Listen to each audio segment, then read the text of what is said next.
साथियों नमस्कार, मैं हूं आपका दोस्त कालू माली। साथियों, ये ताराराम महना है। ये भारत पाकिस्तान सीमा के बाकासर से पैदल रवाना हुए हैं। ये राष्ट्रीय मूल निवासी संघ RMS एंड भारतीय भीम सेना BBS द्वारा आयोजित ये अपनी मांगों को लेकर भारत पाकिस्तान सीमा से रवाना हुए हैं और जोधपुर सेंट्रल जेल तक जा रहे हैं। तो साथियों, आज करीब 5 दिन बाद अब बाड़मेर में प्रवेश किया है इन्होंने। अपन ताराराम महनवा से बात करते हैं, महना से पूरी जानकारी लेते हैं ये क्यों रवाना हुए हैं इस यात्रा को लेकर। धन्यवाद। बाकासर से पैदल बाड़मेर के लिए रवाना हुए थे या बाड़मेर शहर में आज पहुंचे हो, क्या कार्यक्रम था, क्या मांगे थी, किस लिए रवाना हुए हो? यार, मांगे तो हमेशा हमारे तो लिए तो मांगे ही होती है। ये यात्रा निकालने का हमारा उद्देश्य जो है,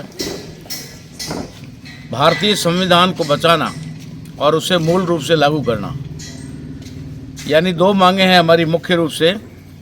एक, भारतीय संविधान को जिस तरीके से खोखला किया जा रहा है, कमज़ोर किया जा रहा है, नए नए अमेंडमेंट ला करके, नए कानून और विधेयक ला करके जैसे उसे कमज़ोर किया जा रहा है, उस संविधान को बचाने के लिए हमारी मुहिम ऑल इंडिया में 2026 में चलेगी पूरे वर्ष भर, जिसकी शुरुआत हमने जनवरी में 14 जनवरी को बाकासर से शुरू किया है।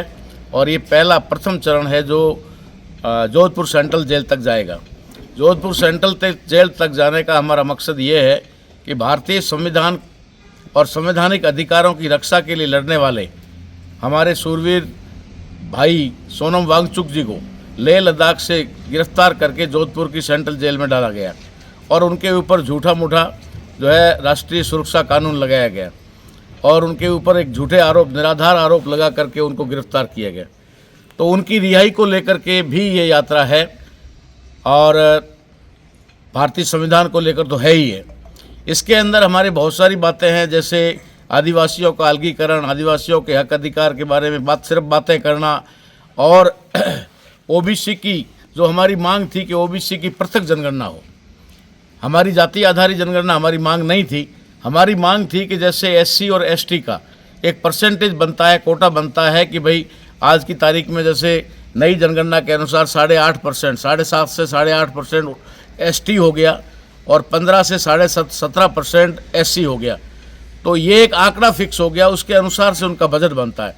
तो भारत में पिछड़ा वर्ग, जिसको OBC कहा जाता है, जिसका मंडल आयोग की रिपोर्ट के बाद में लगा दिया भी गया है, तो उन तमाम OBC के लोगों की भी जनगणना होनी चाहिए। और OBC का आंकड़ा कितना आता है, चाहे 50% आता है, 52-75 जो भी आता है, उसके अनुसार उनका बजट होना चाहिए। तो हमारी एक मुख्य मांग ये भी है कि OBC की अलग से जनगणना हो। इसके अलावा बहुत सारी जो हमारे लोग आए दिन हम फील्ड में जाते हैं तो मूलभूत अधिकारों से वंचित हैं। कहीं हम जाते हैं तो बोलते हैं हमारे यहाँ पानी की व्यवस्था नहीं है, कहीं लोग कहते हैं हमारे यहाँ बिजली की व्यवस्था नहीं है, कहीं स्कूल है तो वहाँ टीचर नहीं है, कहीं पर स्कूल है तो वो बंद कर दिए गए हैं। इस प्रकार से जो बातें होनी चाहिए लोगों के लिए, आज संविधान के लागू होने के 75 साल बाद में भी यही हाल बना हुआ है। और आज भी लोग आम और ख़ास जो मूलभूत उनकी आवश्यकता है उनके लिए भी तरस रहे हैं। तो उन तमाम चीज़ों को लेकर के सरकार का ध्यान आकर्षित करने के लिए ये यात्रा जनवरी में हम यहाँ निकाल रहे हैं। फरवरी में पश्चिम बंगाल में है, इसी प्रकार मार्च में जो है कर्नाटक में है, अप्रैल में बिहार में है। अलग अलग राज्यों के अंदर इसको चला करके हम पूरे देश में एक आवाज़ बुलंद करना चाहते हैं जो संविधान की रक्षा करे और हमारे संविधान के बात करने वाले लोगों की सुरक्षा करें। सर, कितने दिन बाद पहुंचे हो बाड़मेर? आज हमारा 5वां दिन है। 14 तारीख को हम चले थे। रास्ते में पहले नाइट हमारी सेडवा में थी, दूसरी आलमसर थी, तीसरी सनाऊ में और चौथी नाइट कल हम ऊंडका में थे। और ऊंडका में रात्रि विश्राम के बाद आज सुबह आए और हमारा एक प्रोग्राम कुर्जा फाटे पर हुआ। बहुत ही भव्य प्रोग्राम हुआ, लोगों ने वहाँ पर खाने पीने का सारा बंदोबस्त किया और उसके बाद में वहाँ से चल कर के हम अभी बाड़मेर में प्रवेश हुए हैं। अभी थोड़ी देर में कलेक्ट्रेट जा कर के इसका जो ज्ञापन है वो दे करके उसके बाद में हम आगे निकलेंगे। आज हमारा रात्रि विश्राम कवास में होगा। सर, दिन में कितना किलोमीटर चलते हो?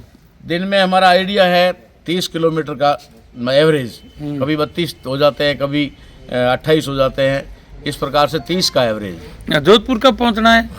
जोधपुर हमारा जो फिक्स प्रोग्राम है उसके अनुसार हम 25 की शाम तक जोधपुर पहुंच जाएंगे और 26 को हमारा वहाँ प्रदर्शन होगा। उसके बाद जोधपुर के बाद वापस यात्रा कब होगी?